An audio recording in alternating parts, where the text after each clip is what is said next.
sur l'enseignement des Écritures concernant Jésus. Qui est Jésus? Nous avons vu dimanche dernier que Jésus a réellement vécu. Jésus n'est pas un personnage de légende imaginaire. Il a vécu. Il a parlé. Il a agi. Et nous avons dit que certaines de ces affirmations étaient tellement importantes, avaient des conséquences si grandes, qu'il fallait les examiner. Il fallait savoir si vraiment Jésus avait dit cela et ce qu'il voulait dire. Alors, ce matin, nous allons lire deux textes. Dans Jean 1, verset 47. Jean 1, 47. Philippe rencontra Nathanaël et lui dit: nous avons trouvé celui de qui Moïse a écrit dans la loi et dont les prophètes ont parlé, Jésus de Nazareth, fils de Joseph.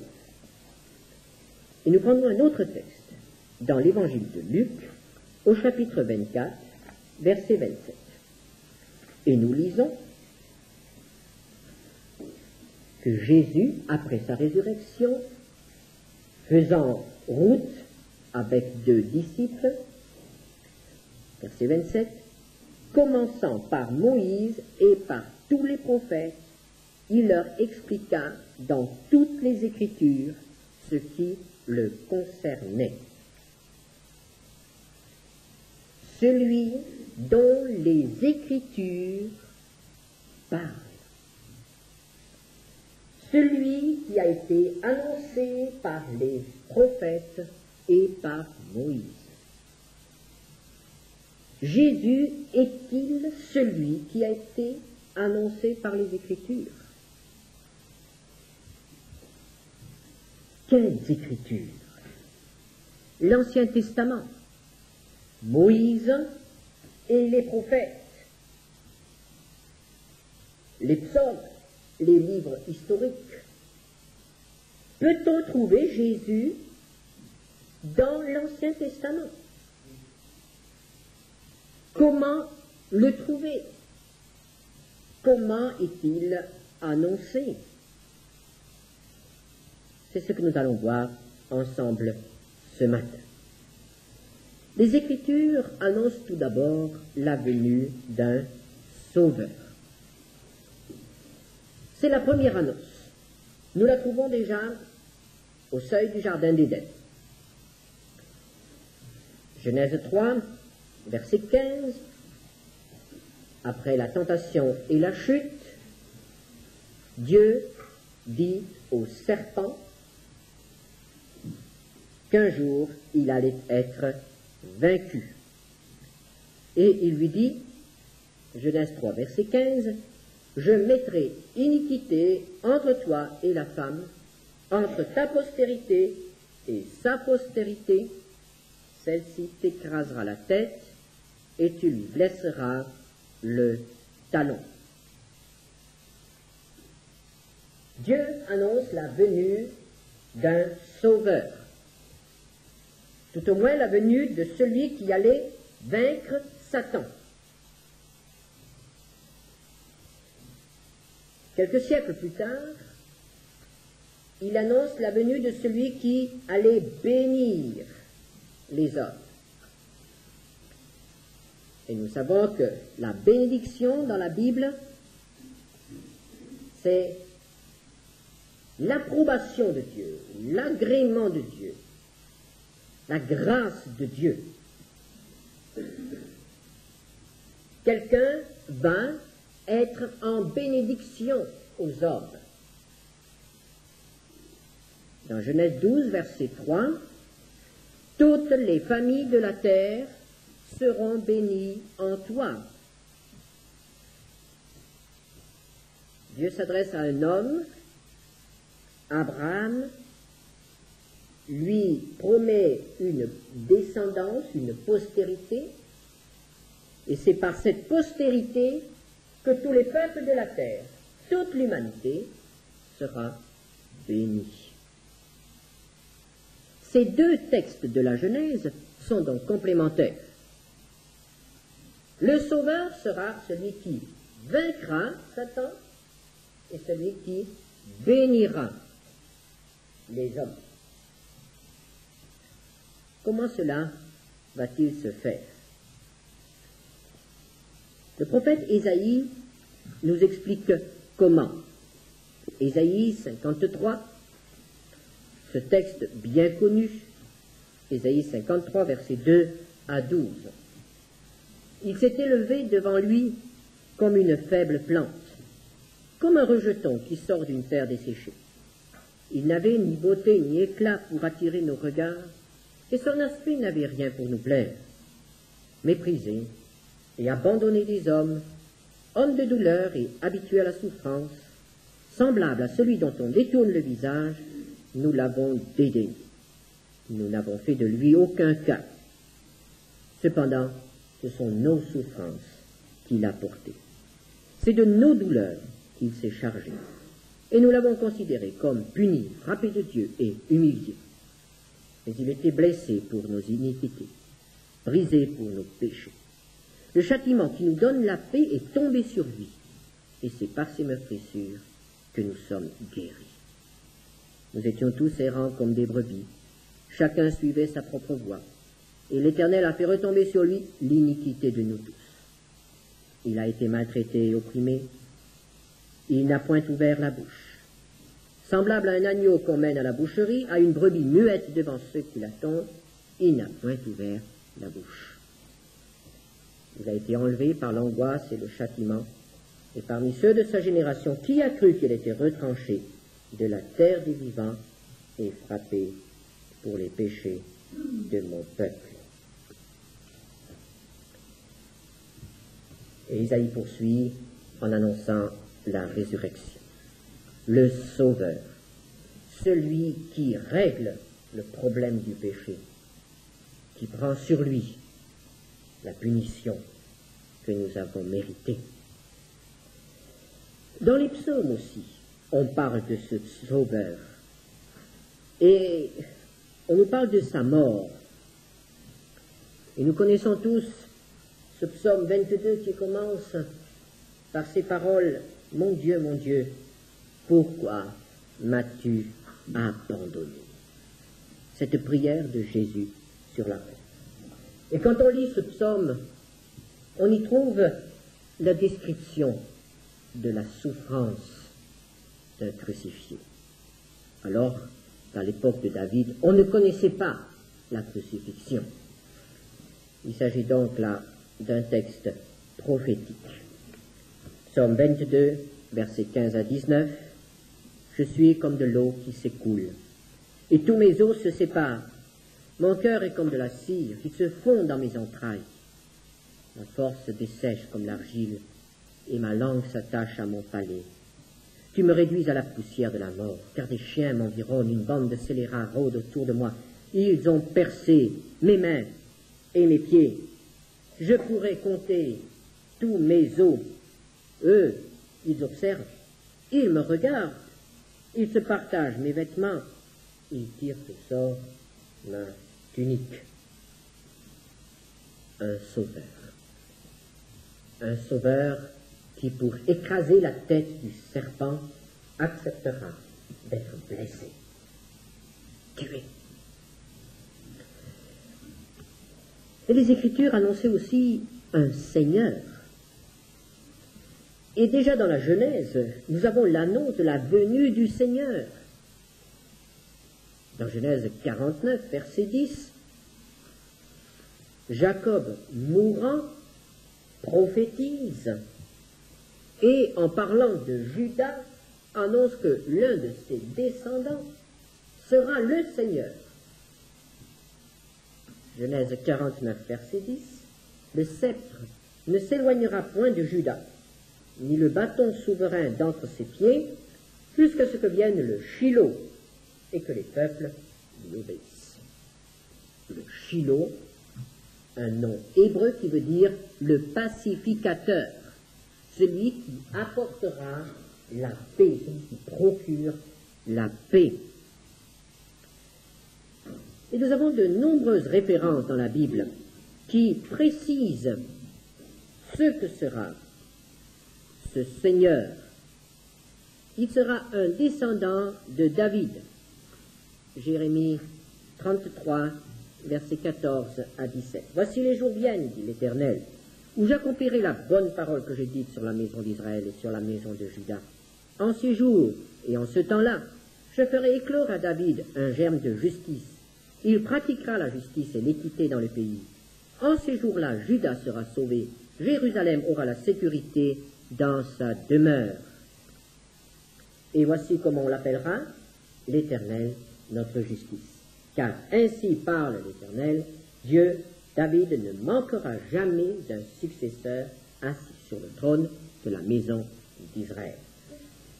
Et cela à quelques jours de la fin de la dynastie de David. Et Jérémie établit le pont. Le Shiloh, le pacificateur, sera un descendant de cette famille de David. On précise son lieu de naissance dans Michée 5, verset 1er. Et toi, Bethléem, Éphrata, petite entre les milliers de Juda, de toi sortira pour moi celui qui dominera sur Israël et dont l'origine remonte aux temps anciens, au jour de l'éternité. À l'époque où prophétisait Michée, aucun descendant de David ne naissait à Bethléem. Ils naissaient tous à Jérusalem. Bethléem était le lieu d'origine. Seul David y était né, mais ses descendants naquirent à Jérusalem. Or, le Shiloh, le Seigneur, devait naître à Bethléem et non à Jérusalem. Ce qui implique une entrée à Jérusalem. Et on nous parle de cette entrée à Jérusalem en des termes qui montrent que cette entrée aura lieu beaucoup plus tard, alors que l'enfant sera devenu adulte. Zacharie 9, verset 9.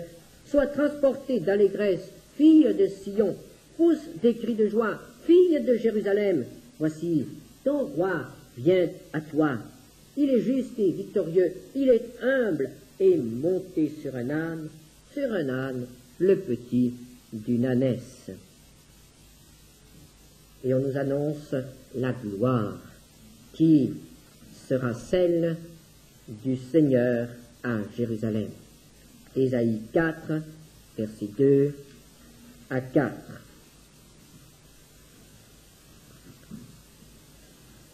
En ce temps-là, le germe de l'Éternel aura de la magnificence et de la gloire, et le fruit du pays aura de l'éclat et de la beauté pour les réchappés d'Israël. Et les restes de Sion, les restes de Jérusalem seront appelés saints. Quiconque à Jérusalem sera inscrit parmi les vivants, après que le Seigneur aura lavé les ordures des filles de Sion et purifié Jérusalem du sang qui est au milieu d'elle, par le souffle de la justice et par le souffle de la destruction. Ce Seigneur apportera la paix. Il sera réellement pacificateur. Ésaïe 2, verset 4. Il sera le juge des nations, l'arbitre d'un grand nombre de peuples. De leurs glaives, ils forgeront des royaux et de leurs lances des cerfs. Une nation ne tirera plus l'épée contre une autre et l'on n'apprendra plus la guerre.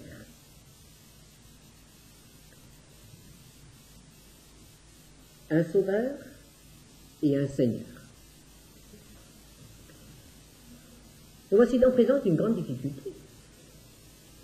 D'un côté, on nous parle d'un sauveur souffrant, puni, portant les péchés, mourant, et de l'autre, on nous annonce un Seigneur qui rentre en triomphateur à Jérusalem et qui manifeste sa gloire, sa puissance, qui a servi, domine les nations. Nous comprenons très bien l'embarras de tous ceux qui se penchaient sur les Écritures au temps de Jésus. et de tous ceux qui se penchent sur les Écritures sans accepter Jésus. Comment allier ces deux révélations, le Sauveur et le Seigneur? Et les textes que nous avons lus présentent encore une difficulté supplémentaire. Certains textes nous présentent le Sauveur comme étant un homme, et d'autres textes nous le présentent comme étant Dieu, l'Éternel. Mais alors, est-il homme ou est-il Dieu? Le Messie, le Sauveur, sera Dieu. Zacharie nous le présente ainsi. Zacharie 14, verset 3. L'Éternel paraîtra, et il combattra ces nations comme il combat au jour de la bataille. Et 14, verset 9. L'Éternel sera le roi de toute la terre. En ce jour-là, l'Éternel sera le seul Éternel, et son nom sera le seul nom. Il posera ses pieds sur le mont des Oliviers. C'est l'Éternel, c'est Dieu qui sera le Seigneur. Il sera roi. Dans le psaume 2, verset 6 à 7, Dieu dit « Mon fils, j'ai établi mon fils, roi à Jérusalem. » Le prophète Isaïe nous parle de la naissance d'une vierge. Isaïe 7, verset 14. Où nous lisons « C'est pourquoi le Seigneur lui-même vous donnera un signe. Voici, la jeune fille deviendra enceinte. Elle enfantera un fils et lui donnera le nom d'Emmanuel. » Le nom qui est donné ici signifie Dieu avec nous. Le Fils sera Dieu avec nous. Et ceci est précisé un peu plus loin. Par le même prophète, 9, verset 5, un enfant nous est né, un fils nous est donné, et la domination reposera sur son épaule. On l'appellera admirable, conseiller, Dieu puissant, Père éternel, prince de la paix. Si nous pouvons trouver de tels noms dans la littérature profane, c'était des titres qui étaient donnés au roi pour le flatter. C'est parce qu'on croyait que les rois étaient des dieux. Dans le judaïsme, c'était absolument impossible. On ne donnait pas à un homme le nom de Dieu. On ne traitait pas un homme comme on traitait Dieu. Et un prophète inspiré par l'Esprit de Dieu ne pouvait pas donner ses noms à un homme. C'est absolument impossible. Il s'agit donc là, annoncé par Isaïe, poussé par l'Esprit de Dieu, évidemment, il ne pouvait pas inventer cela. Il s'agit donc là déjà de l'incarnation. Dieu devient homme. Dieu devient un petit enfant. Le Seigneur sera Dieu, et nous le comprenons. Et le Sauveur sera-t-il Dieu aussi? Bien, Zacharie nous répond à nouveau. Zacharie 11, verset 13. L'Éternel me dit, jette au potier ce prix magnifique auquel ils m'ont estimé. Et je pris les 30 cycles d'argent, et je les jetai dans la maison de l'Éternel. Potier, 30 cycles d'argent, 30 pièces d'argent. Cela était le prix de la trahison. 12, verset 10, Zacharie 12, verset 10. Alors je répandrai sur la maison de David et sur les habitants de Jérusalem un esprit de grâce et de supplication. Et ils tourneront les regards vers moi, celui qu'ils ont percé. On ne peut pas percer Dieu. Il a fallu que Dieu prenne un corps d'homme pour que celui-ci soit percé. Ils pleureront sur lui comme on pleure sur un fils unique. Ils pleureront amèrement sur lui. Voici ce que nous dit l'Écriture. Le Seigneur, le Sauveur.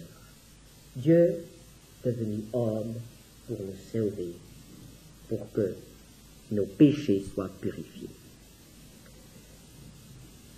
Mais il serait faux de penser que ces quelques prophéties prises dans la Bible soient les seules qui nous parlent de Jésus.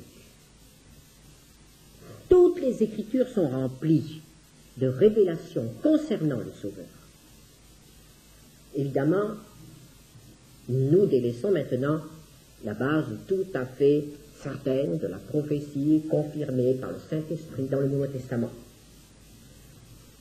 Mais nous avons beaucoup de symboles qui, eux, sont aussi confirmés.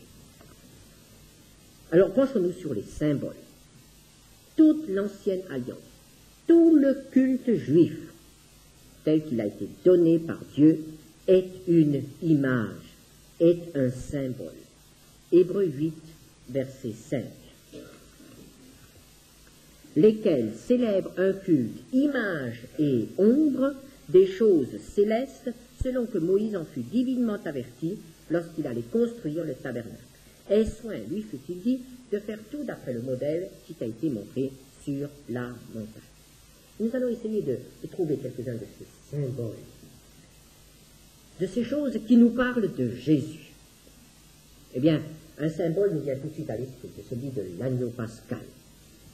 Pour racheter les Hébreux de l'esclavage égyptien, Dieu a ordonné de sacrifier un agneau. Et cet agneau devait être immolé. C'est grâce au sang de cet agneau que le premier-né dans chaque famille juive était sauvé. Exode 12, verset 3. Et Jean-Baptiste, en voyant venir Jésus, l'a appelé agneau de Dieu.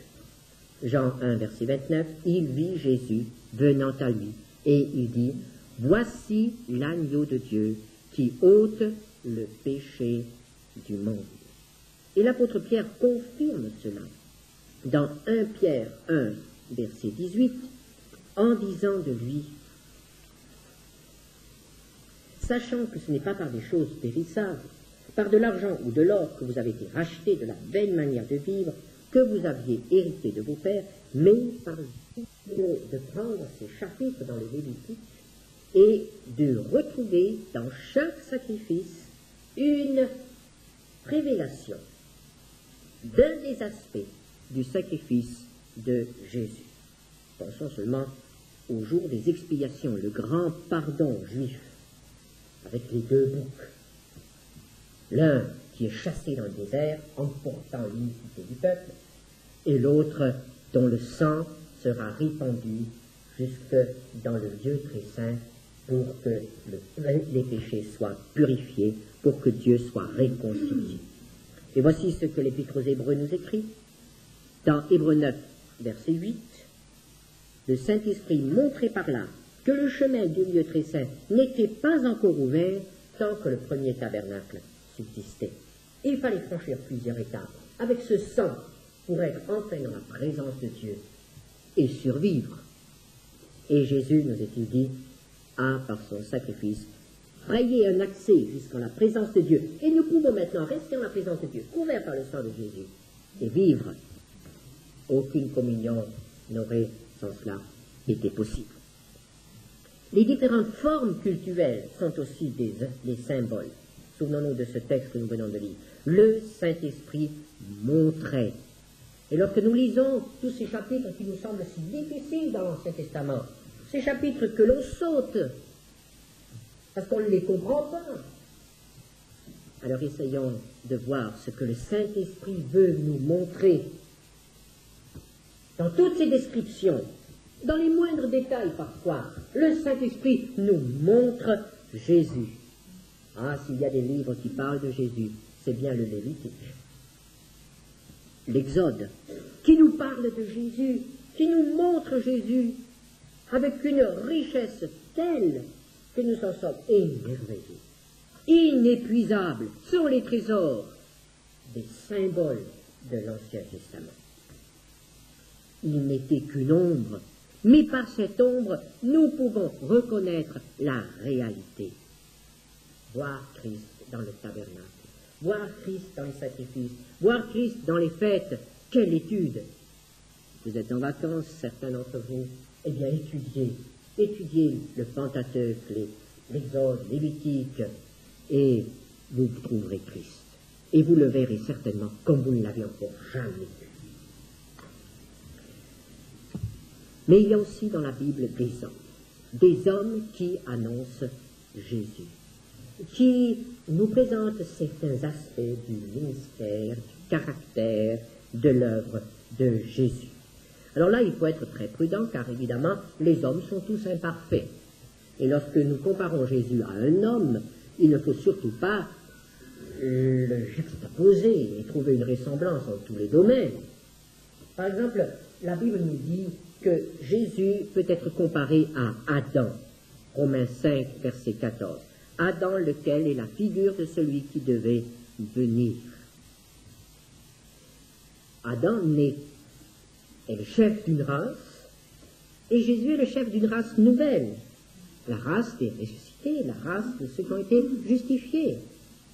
Et c'est seulement en tant que chef d'une race que Jésus ressemble à Adam. Jésus n'est pas Adam. Jésus n'a pas désobéi comme Adam. Et même si Adam ne s'était pas révolté contre Dieu, Jésus aurait été de loin supérieur à Adam, puisqu'il est fils de Dieu devenu homme, alors qu'Adam n'était qu'homme. Adam nous présente Jésus. David est aussi présenté comme quelqu'un qui nous révèle Jésus. À nouveau, il faut mettre des limites. En quoi David nous révèle-t-il Jésus? Et David nous révèle Jésus d'abord en ce qu'il était méprisé et pourtant loin, persécuté par celui qui représentait officiellement l'autorité. David nous parle aussi de Jésus comme étant le roi triomphateur, celui qui donne la paix à son peuple, celui qui a vaincu l'ennemi, le roi guerrier, le roi berger. Évidemment, les faiblesses de David ne se retrouvent pas chez Jésus. Les péchés de David ne se retrouvent pas chez Jésus. Et pourtant, nous voulons voir en David aussi certains traits de caractère et de l'œuvre de Jésus. Salomon aussi est comparé à Jésus. Salomon nous révèle la majesté du règne messianique pendant le millénium, la richesse, la sagesse, la paix. Salomon, l'homme de paix, est une préfiguration du Shiloh, le pacificateur. Évidemment, on ne peut pas poursuivre la comparaison entre Salomon et Jésus. Et Jésus s'est comparé à Jonas, non pas au Jonas désobéissant, mais au Jonas qui disparaît 3 jours dans le ventre du poisson. Et Jésus a comparé là, a pris cette image, ce fait de l'histoire de cet homme pour illustrer sa mort et sa résurrection. Et Moïse, comme prophète, Isaac, le fils, obéissant jusqu'à la mort, prêt à se laisser immoler. Joseph, vendu par ses frères, puis esclave, puis soudain se révèle à ses frères, au peuple d'Israël, comme le chef puissant, le sauveur. Josué, le grand capitaine qui conduit dans le repos le peuple de Dieu. Beaucoup de choses, beaucoup d'hommes, beaucoup de faits nous parlent de Jésus dans les Écritures. Voir Jésus dans l'Ancien Testament. Quelle étude passionnante ont dû faire ces 2 disciples sur le chemin d'Emmaüs. Jésus qui leur a expliqué dans toutes les Écritures, en commençant par Moïse, jusqu'à la fin, ce qui le concernait. Je vous propose cette étude pendant les vacances. Elle sera enrichissante et vous acquérerez certainement des certitudes, des convictions supplémentaires concernant Jésus. Connaître Jésus par tout cet arrière-plan de l'Ancien Testament. Comme notre Sauveur est merveilleux, comme la parole de Dieu est riche, inépuisable. Ne nous contentons pas des miettes, mais laissons-nous inviter à la table du Seigneur. Amen.